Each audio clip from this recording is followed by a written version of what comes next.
김경수 전 경남지사의 광복절 특사 복권 대상의 포함 여부를 놓고 여야 정치권의 파장이 일고 있습니다. 이런 가운데 전당대회를 일주일 앞둔 민주당은 오늘 대전 세종 경선을 치르게 되는데요. 정호김 전 국회의원, 배종호 한국정치평론가협회장과 정치권 소식 짚어보겠습니다. 어서 오십시오. 안녕하세요. 네, 안녕하십니까? 예. 자, 김경수 전 경남지사 얘기부터 좀 해보겠습니다. 저희가 앞서 보도를 해드렸습니다만 다음 주 광복절 특사 명단에 이름을 올리게 되면서 정치권이 술렁이는 좀 모습인데 일단 어제 이재명 전 대표가 여러 경로를 통해서 대통령한테 복권 요청을 했다고 밝혔고 이에 대해서 여권의 관계자는 부탁은 없었다. 예정된 수순이었다라고 말을 했습니다. 어느 쪽 말이 맞는 거라고 보세요? 저는 사실은 그 이재명 지사의 이런 말 이전에 예. 그동안 그 야당 측에서 요청을 하지 않았다라는 얘기를 전원으로 들었었거든요. 전원으로요? 예. 그랬는데 김경수 전 지사가 복권이 될 것이다라는 언론 보도가 나오면서 이재명 측 정치인들의 반응이 상당히 떨떠름했었던 건 사실이에요. 예. 그렇기 때문에 벌써부터 지금 친명계와 친문 내지는 비명계 간에 예. 그러한 어떤 신경전이 있는 것이 아니냐 내지는 김경수 전 지사를 중심으로 해서 새로운 진영이 구축될 것이다 뭐 여러 가지 이야기들이 네. 나왔잖아요. 그래서 아마 이재명 후보로서는 일단 수습해야 된다라고 생각을 해가지고 예. 여러 루트로 지속적으로 요청을 했다 하니 오히려 지금 그 여당 측 관계자 입장에서 그런 일은 없었다라는 또 반응이 나오지 않습니까? 예. 이거는 어떻게 보면 민주당 내에 향후에 이재명 친명계와 그다음에 김경수 전 지사가 가져올 그 내부의 파장을 일정 정도 암시하고 있다라고 해석할 수 있을 것 같습니다. 그렇군요. 자, 정 의원의 말씀처럼 뭐 전원이었습니다만 민주당에서 일단 김경수 전 지사의 복권에 만약 불편함이 있는 거라면 이런 상태에서 이 전 대표가 이런 말을 또 여러 루트로 밝혔고 여권 관계자는 또 부정을 했거든요. 어떻게 좀 해석을 해야 될까요? 일단 이 말을 한 여권 관계자의 내용 중에 예. 복권은 예정된 수순이었다 이렇게 그렇죠. 얘기를 했잖아요. 예. 그러면 이게 무슨 얘기냐면 이제 쪼개기 복권이 되거든요. 이게 무슨 얘기냐면 지난 2022년 12월에 김경수 전 지사에 대해서 사면만 했어요. 복권 없는 사면이었죠. 네, 복권 없는 사면. 예. 통상 뭐 꼭 그렇지는 않지만 그렇습니다. 대체적으로 이제 정치인의 경우 사면 복권을 함께 해주는 네네. 그런 경향인데 이걸 이제 안 한 이유가 뭐냐? 역시 이거를 쪼개기로 구석을 맞춘 거예요. 왜냐하면 여권 인사만 하면 욕을 먹잖아요. 그러니까 MB를 사면할 때 끼어서 했고 또 이번에 또 대거 구 여권 인사들을 또 사면 복권할 거거든요. 그때 또 이제 끼어서 쓰는 거거든요. 그렇다면 다시 우리 주제로 돌아와서 예정된 수순이었다. 그러면 당연히 이재명 전 대표도 아는 거잖아요. 그렇다면 예정된 수순인데 이재명 전 대표가 하지 말아달라고 했을까요? 저는 예정된 수순이니까 당연히 할 거니까 이재명 전 대표도 해달라라고 요구했을 것 같아요. 그냥 굳이 하지 않았을 가능성도 있지 않을까요? 아니죠. 또 이거 말씀드린데 이미 예정된 수순인데 네네네. 어차피 될 걸 될 거니까. 본인 입장에서는 우리가 속된 말로 숟가락 얹는다고 그러잖아요. 어차피 될 거니까 해달라고 요청하면 자신의 모습이 큰 지도자, 포영의 그런 지도자 모습이 그려지고 네네. 또 뭐 김경수 전 지사에게도 명분이 서잖아요. 그리고 친문계에도 명분이 서고 예. 그래서 제가 볼 때는 양측의 어느 말을 더 믿어야 되느냐는 것은 이제 각자의 선택인데 네. 이 여권 관계자가 누군지는 모르겠어요. 근데 저는 이재명 전 대표는 지금 앞으로 또 민주당 대표가 확실시 되는 사람이잖아요. 예. 그러면 무게감이 저는 이재명 전 대표의 말이 훨씬 더 크다. 그리고 아까 논리적으로도 더 맞다. 그래서 저는 이재명 전 대표의 말이 더 맞다고 보고요. 또 이 여권 관계자 얘기도 말을 자세히 보면 예. 그 시기, 경로에 대해서 약간 뉘앙스가 달라요.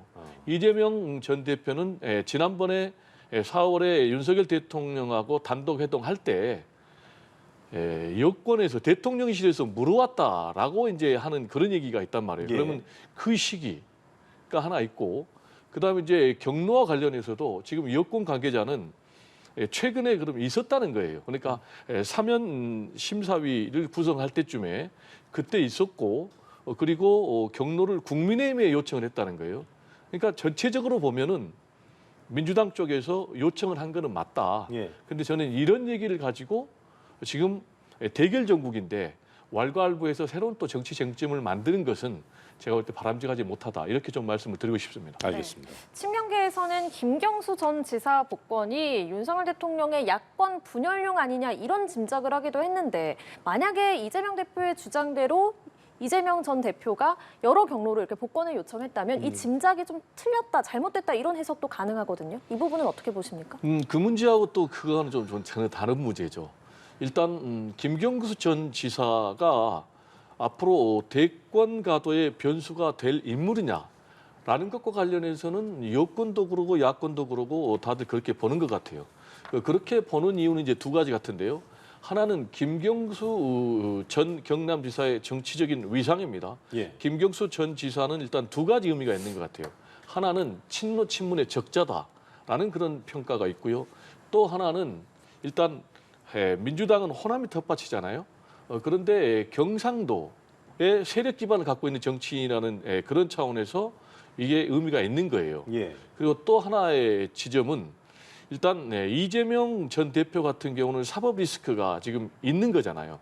그래서 만약에 앞으로 재판이 진행되는 과정에서 뭐 혹시 먼저 나올 재판 결과 1심 그게 뭐냐면은 뭐 선거법이라든지 위증교사죄라든지 이런 부분에서 혹시 1심에서 유죄가 나온다면 사법 리스크를 들어가지고 친문 또는 비명계에서 강력하게 이재명 대표 흔들게 나설 가능성이 있거든요. 예. 그러면은 지금 현재 상황에서는 이제 이재명 대표 일극 체제, 지금 1인 독주 체제가 돼 있기 때문에 대항마가 전혀 없어요. 그렇죠. 그럴 때 지금 김경수 전 지사가 피선거권이 확보가 돼서 네. 내년 또 뭐 재보궐선거라든지 그리고 또 그 다음에 뭐 경남 도지사 선거라든지 그리고 또 대통령 선거에 출마할 그런 자격이 확보가 된다면 새로운 구심점이 되면서 민주당의 어떤 뭐 분열을 가져올 수 있는 그런 요소가 되기 때문에 이게 지금 변수로 보고 그 부분에 대해서 지금 민주당의 이재명 대표 측에서 좀 불편한 시선을 갖고 있는 것 아니냐 이렇게 분석이 됩니다. 예. 예, 정호김 전 의원님. 이거를 자연 현상으로 우리가 해석을 하자면 여권에서는 김경수 전 지사가 들어가서 야권이 좀 분열되기를 바라는 측면도 있을 것이고 또 야권의 친명계는 이재명 단일 체제로 이제 구축이 됐는데 새로운 변수가 등장함으로써 야당 자체의 그 이재명 중심의 친명 체제가 흔들릴 수 있다는 불안감이 있지 않겠습니까? 그런 거를 양쪽에서 반영하는 부분이 있고요. 또 이런 측면도 있어요. 조금 전에 말씀하셨듯이 이재명 대표가 사법 리스크가 있기 때문에 지금 만일의 상황에 대해서 누구도 예단하지 못하지 않습니까? 그런 상황에서 오히려 김경수 전 지사가 복권이 됨으로써 야당의 대안으로 작동할 수 있다라는 부분은 여당 입장에서는 조금 부담이 되는 측면도 있어요. 물론 만약에라는 가정법적인 이야기지만 이런 상황에서 김경수 전 지사가 명단에 올라갔다 그러는데 오히려 민주당에서 환영을 해도 시원치 않을 마당에 뭐 떨떠름하면서 왜 하필이면은 지금 경선 며칠 남겨놓고 사면이냐 뭐 이런 얘기가 친명의 핵심 인사로부터 나오지 않았습니까? 그 자체가 이재명 대표 측이 굉장히 편협하다는 인상을 주기에 충분해요. 그렇기 때문에 이재명 대표 후보로서는 나는 굉장히 담대한 리더다. 그리고 대선 후보는 다양하고 많을수록 좋다고 말함으로써 누가 나오더라도 나는 자신 있다라는 그러한 의견을 좀 보여주고 싶었던 것 같아요. 그 속마음은 알 수 없지만 어쨌든 대인의 모습을 보인 거다. 이렇게. 속마음은 편치 않죠. 예. 왜냐하면 지난번에 노무현 전 대통령 추도식에도 문재인 전 대통령이 이재명 대표와 조국 대표와 김경수 전 지사를 불러가지고 그런 그림을 만들었던 자체도 우리가 이재명 대표 후보의 속마음은 모르지만은 그냥 상식적으로 생각할 때 그렇죠. 그게 예. 편안하겠습니까? 어쨌든 뭐 제가 이재명 대표가 아니기 때문에 제가 뭐 그 추측할 수는 있습니다만 그 마음은 알 수 없다 그 말씀이었고. 자 어쨌든 당사자인 김경수 지사 같은 경우 전 지사 같은 경우에는 22년 연말에 아까 말씀하신 것처럼 그 연말에 신년의 특별 사면, 당시 복권 없는 사면이었는데 이때도 이제 받고 싶은 선물, 쉽지 않은 선물을 억지로 받았다 이렇게 말을 했는데 복권이 이루어지게 되면 이후 행보가 이제 어떻게 될까도 굉장히 궁금해지는 상황이고 이전의 스타일들을 본다면 바로 정치 행보를 보일 것인지 조금 더 어떤 시간을 좀 벌 것인지 어떻게 좀 예상해 볼 수 있을까요? 일단 뭐 바로 정치적인 행보는 하지 않을 것 같아요. 그렇습니까? 그렇게 보는 이유는 일단 김경수 전 지사 측에서 나온 말이 현재 김경수 전 지사가 독일에 있잖아요. 근데 당장 귀국하지는 않을 것 같다. 예. 그러면 언제 귀국할 거냐라는 것과 관련해서는 뭐 11월이나 12월쯤에 귀국할 것이다라고 지금 전언이 되고 있기 때문에 지금 물어본 그 질문과는 좀 다르게 당장 지금 정치에 복귀할 수는 없겠죠. 지금 한국에 없기 때문에 예. 저는 그런 측면이 하나 있고 또 하나의 측면은 아까도 제가 이제 김경수 전 지사의 앞으로 선택지 3가지를 얘기를 했는데 네. 내년 뭐 4월 재보궐선거 그리고 2026년 경남도지사 선거 이 공천권을 누가 지느냐라면은 지금 이재명 전 대표가 될 것이 확실시 되기 때문에 공천권은 이제 이재명 전 대표가 지는 거예요. 그렇다면 그 2가지 선택지를 본인이 겨냥을 한다면 이재명 전 대표하고 잘 지내야 되는 거예요. 각을 세우지 않고. 그렇죠. 그래서 제가 볼 때는 뭐 대립각을 세우지는 않을 것 같고요. 그리고 본인이 대립각을 세운다면 또 전체 민주당 지지층에게도 좋은 평가를 받을 수 없죠. 본인이 뭐 복권 되자마자 또 대권 도전한다면서 민주당을 분열시키는 것 아니냐라는 그런 이제 비난에 직면할 가능성이 있기 때문에 네. 저는 귀국한다 하더라도 네. 정중동에 그런 행보를 취할 것이다. 그렇지만은 역시 이제 본인도 지금 모든 그 피선거권이 회복이 됐기 때문에 그리고 대권을 좀 겨냥하는 그런 행보를 할 것 같아요. 다만 말씀드린 대로 겉으로는 노골적인 정치 행보를 하지는 않지만 물밑에서는 상당히 좀 활발하게 움직일 것 같고 네. 그리고 이제 큰 정치 역학적인 차원에서 결국은 본인은 이제 친노 세력을 결합을 해야 되기 때문에 그러니까요. 제가 볼 때는 조국 대표하고 상당히 좀 가까운 그런 관계를 보일 것이다. 그리고 또 필연적으로 김동연 경기도지사하고도 가까운 행보를 보일 것이다. 저는 이렇게 좀 전망이 됩니다. 배 교수님 입장은 숨고르기를 하면서 정중도 행보를 보일 것이지만 결과적으로는 이제 지그시 전략적인 걸 취할 거라 하셨는데 정 의원 보실 때는 만약에 정치 입장에서 친문계의 지지자들이 뭐 친문계 의원들이 있을 거 아니에요 지금요 일극 체제이긴 하지만 네. 빨리 좀 와야 된다 이렇게 요구가 있다면 또 행보를 빨리 움직일 수도 있는 가능성도 있을까요? 어떻게 좀 보세요?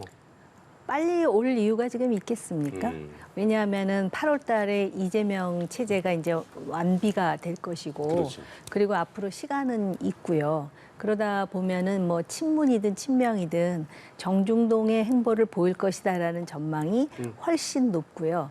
그리고 지금 그 이재명 중심 체제라고 하지만 그 당내에 지금 배지를 다른 사람 중에도 이재명 친명계 이전에 문재인 정권 하에서는 친문계였던 사람도 굉장히 많아요. 많잖아요. 예. 그러다 보니까는 정치적 상황이 어떻게 되느냐에 따라 이 사람들은 굉장히 가변적일 수밖에 없는 거예요. 정치가 그렇잖아요. 그러다 보니까 정치는 생물이라는 말까지 하지 않습니까? 그런데다가 지금 김경수 전 지사는 자기가 만에 하나라도 정치 활동을 하고 싶지 않아도 안 할 수가 없는 상황이 돼버렸어요. 왜냐하면은 소위 친문 비명계라고 하는 사람들을 이번 총선 공천 과정에서 전부 씨를 말려버리지 않았습니까? 그러다 보니까 안 나올 수가 없는 상황이고요. 그리고 이제 소위 그 이재명 후보 이제 곧 대표가 될 그 이재명 의원의 향후에 이제 그 재판의 결론이 어떻게 나올지에 따라서 민주당 지지자들도 상당히 바뀔 가능성도 여전히 열릴 수밖에 없어요. 물론 이제 그 3심까지 가려면은 시간이 많이 걸리겠으나 과연 사법 리스크가 있는 대선 후보가 나올 것인가 아니면은 뭐 그 다소 온건하고 합리적으로 보이면서 실제로 두루킹과 관련해서 본인이 복역을 했으나 과연 그 사다리의 끝에 김경수가 있었다고 생각하는 사람이 몇이나 되겠어요. 그러니까는 일정 정도 정치적으로 자기가 대신 희생했다고 생각하는 사람 사람도 있지 않겠습니까? 그렇기 때문에 이 김경수 변수는 상당히 크다라고 볼 수 있어요. 그렇군요. 예. 예. 그런데 여당 대표 한동훈 대표가 이례적으로 반대 입장을 냈습니다. 김 전 지사가 민주주의를 파괴한 범죄를 반성하지 않는다 이런 이유인데 친윤계는 상당히 불편한 기색을 내비쳤습니다. 당 대표로서 개인적으로 입장을 낼 수는 있죠. 그리고 사면을 했는데 본인이 받고 싶지 않은 선물이라 그랬던 것은 반성하지 않는 거의 대표적 방증이기 때문에 그런데 그 사면권은 대통령에게 있지 않습니까? 예. 그리고 또 대표가 그런 말을 하자 지금 친윤계에서 공개적으로 이런 말을 왜 물밑에서 하지 않고 공개적으로 하느냐 하면서 불편한 기색이 나오잖아요. 이것의 함의는 뭐냐면은 지금 당내에 한동훈 대표와 대통령 그리고 대통령 측과 한동훈 그 친한계 간에 상당히 갈등의 골이 깊어지고 있다라고 해석할 수 있는 여지가 있는 것이고요. 한동훈 대표의 말이 틀리지는 않겠지만은 이게 사면이라는 게 이제 정치적 사면이잖아요. 저는 딱 이 말을 듣는 순간에 그러면은 지금 그 균형 잡힌 관점에서 볼 때 지금 그 여권에서 뭐 조윤선 전 수석을 포함해서 4명을 또 이제 그 사면 복권을 시키잖아요.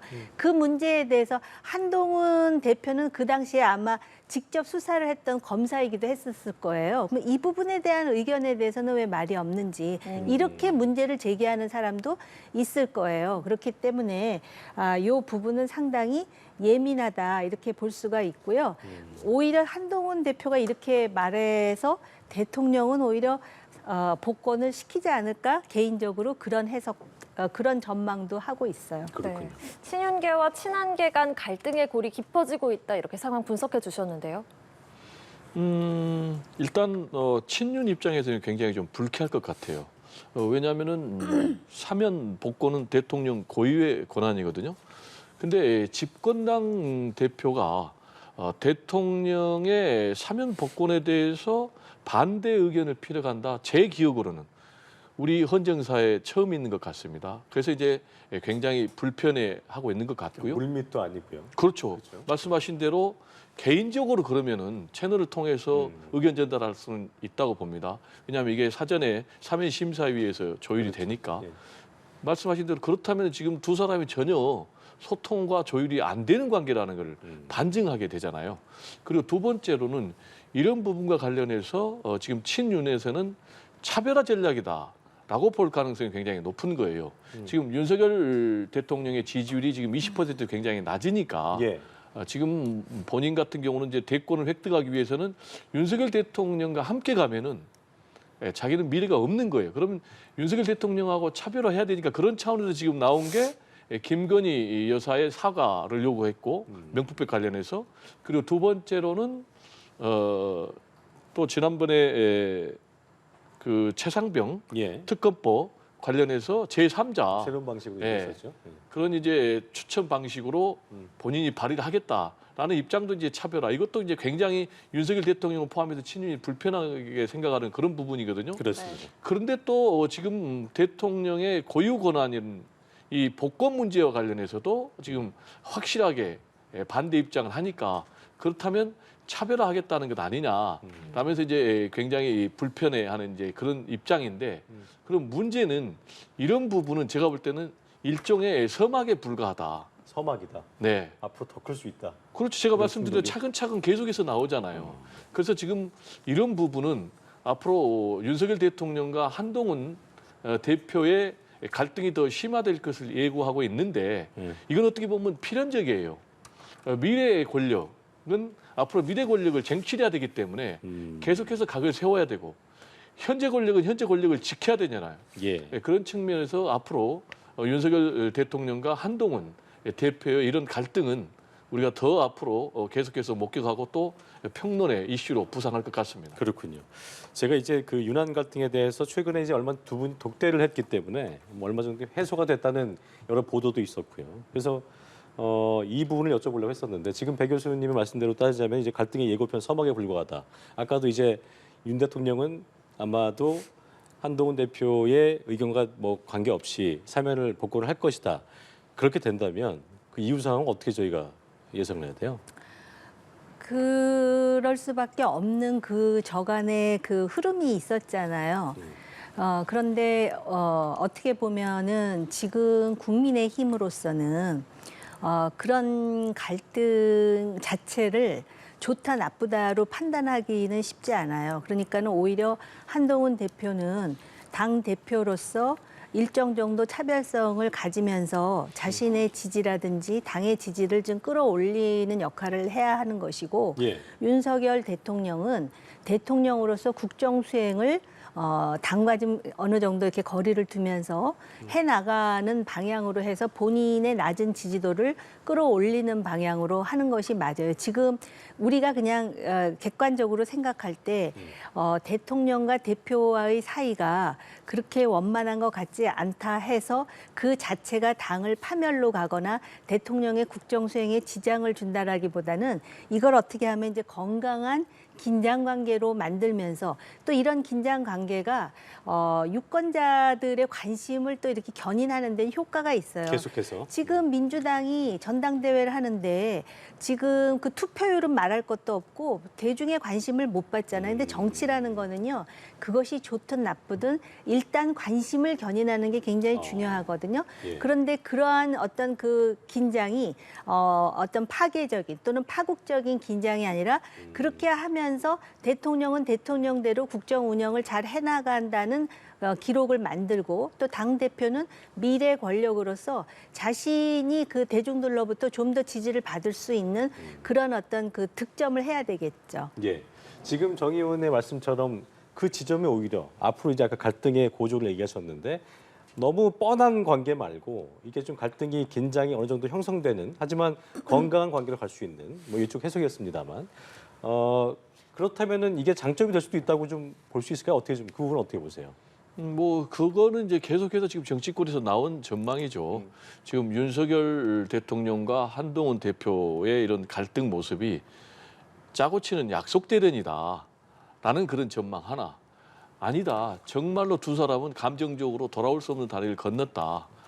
이렇게 이제 보고 있는데 최종적으로 어떤 결론이 나올지는 뭐 결과를 지켜봐야 지켜봐야겠습니다. 되겠지만 예.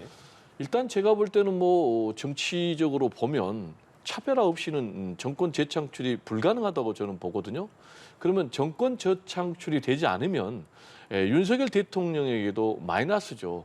그런 차원에서 본다면은 결국 두 사람이 아무리 갈등 모습을 보여줘도 파국으로까지는 가지 않을 것이다. 가지 않을 것이다. 광의의 약속 대련이다. 이렇게 보는 쪽에 저도 더 무게 중심을 둡니다. 다만 사람의 감정이라는 것이 꼭 합리적으로 이성적으로 되는 것은 아니거든요. 그리고 지금 사실상 대한민국의 여러 가지 여권의 권력을 누가 움직이느냐라는 것과 관련해서는 윤석열 대통령이 움직인다라는 측면도 있지만 아니다. 김건희 여사의 영향력이 더 중요하다라는 그런 전망도 굉장히 많잖아요. 그렇다면 지금 계속해서 한동훈 대표가 김건희 여사를 직격할 경우에 예. 두 사람이 감정의 그 허용선을 넘었다. 특히 이제 김건희 여사 측에서는 도저히 수용할 수 없다. 그러면 언제든지 파국으로 갈 수가 있고 실제 역사적으로 보면 정권 재창출할 때까지는 노태우 전두환도 같이 갔어요. 그러나 정권 재창출 이후에는 두 사람이 서로 원수가 됐지 않습니까? 그래서 이거는 우리가 미리 예단할 수는 없다라는 말씀 좀 드립니다. 예. 네, 더불어민주당의 전당대회 레이스 얘기도 해보겠습니다. 이재명 후보가 어제 정치적 고향이죠. 경기도에서 93%가 넘는 압도적 지지를 받았습니다. 이제 오늘 대전, 세종 경선 그리고 마지막 서울 경선이 남아있는데 여기서도 이렇게 독주가 이어진다면 연임 이후에 민주당은 어떤 모습을 보일 거라고 생각하세요? 일단 첫 번째 최종적인 결과가 어떻게 나올 거냐라는 것과 관련해서는 전체적으로 쭉 90%에 육박하는 그런 흐름이 시종일관 이어지고 있거든요. 예. 그래서 저는 최종적으로 결론이 나와도 90% 플러스 마이너스의 그런 득표율로 이재명 대표가 연임이 될 것이다. 이렇게 전망을 하고요. 그러면 이재명 전 대표가 연임이 될 경우에 민주당은 어떤 방향으로 갈 것이냐라는 예. 것과 관련해서는 일단 일기 이재명 대표 체제가 굉장히 강성으로 윤석열 정권과 대립각을 세우는 그런 행보를 했다면은 2기 이재명 대표 체제에서는 그보다는 좀 더 유연한 방향으로 갈 것이다. 왜냐? 어. 지금 이재명 전 대표가 윤석열 대통령하고 대립각만 세워서는 정권을 잡을 수 없다고 저도 판단하고 본인도 판단하고 그리고 친명계들도 판단할 것 같아요. 왜냐? 대립각을 세우면 세울수록 강성 지지층은 더 공고하게 결집을 하겠지만 예. 중도로 외연이 확장되지는 않을 것 같아요. 그래서 중도로 외연이 확장되지 않으면 대권을 잡기 어렵기 때문에 중도 외연으로 방향으로 확장하는 쪽으로 갈 것이다. 그런 측면에서 지금 이재명 전 대표가 이번에 전당대회에서 보여지는 모습이 두 가지 아닙니까? 먹사는 집을 얘기하면서 중도 외연을 확장하는 그런 정책적인 변경들을 계속 얘기를 했잖아요. 뭐 예. 종부세를 검토하자라든지 네. 또는 뭐 금투세를 유예하자라든지 그랬었죠. 그리고 또 상대 후보들과 대립각을 안 세우더라든지 저는 그래서 이런 행보, 중도 외연을 확장하는 행보가 굉장히 강화될 것이다. 이렇게 전망합니다. 네, 이재명 대표 연임 이후에 민주당 일기보다는 좀 더 유연한 모습을 보일 것이다. 이렇게 전망하셨는데 어떻게 예상하십니까? 지금 이재명 대표가 뭐 80%대로 되느냐, 90%대로 되느냐 관심 없어요. 어차피 이재명 대표 체제가 될 거니까는요. 그리고 아까 이제 대권 때문에 이제 금투세라든지 뭐 여러 가지 중도의 노선을 지향할 것이다 그러셨는데요. 이미 금투세는 한동훈 브랜드가 됐습니다. 금투세 폐지 그리고 토론하자라고 굉장히 적극적으로 나오잖아요. 그게 아마 이재명 미래 대표의 딜레마가 아닐까 생각하고요. 이번 경선에서는 오히려 최고위원 5명 중에 누가 5등으로 될 것이냐. 네. 지금 막판에 이현주 전현희가 이제 붙어 있다 그러는데요. 예. 그거 하고 그다음에 경선이 끝난 다음에 최고위원이 된 사람들 중에서 과연 5사람 모두가 단일 체제로 갈 것이냐 아니면은 거기서 자기 목소리를 내는 사람이 나올 것이냐 이게 관전 포인트일 것 같아요. 예, 알겠습니다. 지금까지 정호김 전 국회의원, 배종호 한국정치평론가협회장과 정치권 소식들 짚어봤습니다. 두 분 고맙습니다. 고맙습니다. 네, 감사합니다.